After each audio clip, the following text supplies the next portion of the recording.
মকসুল্লাহ গ্রামে সব B2 case পুলিশে একভাবে আসা যাওয়া করে বাড়িটা ধরলাম আমার পুলিশে তাহলে ভাই মাটি বাটার বেটু আমু তাহলে মামু মাটি কাটা কি সমস্যা না না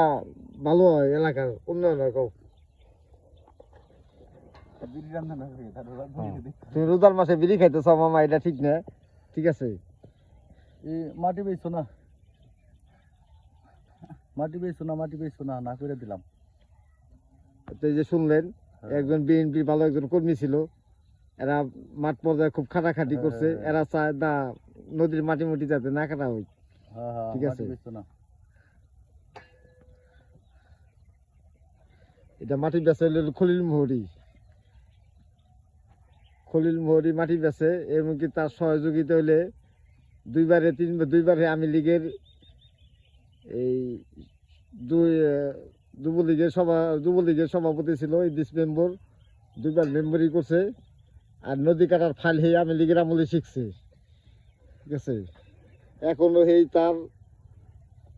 দফাটা রাখছে রাখার কারণে সে এখনো মনে করে যে আবার বিএনপির সাথে হাত মিলাই নেতাদের সাথে হাত মিলাই আবার নদী কাটা শুরু করছে এই পার ওপার কোনো জায়গা সে বাদ রাখে নাই কে আমরা গ্রামে বাসী শত বাধা দিলেও সে মানে না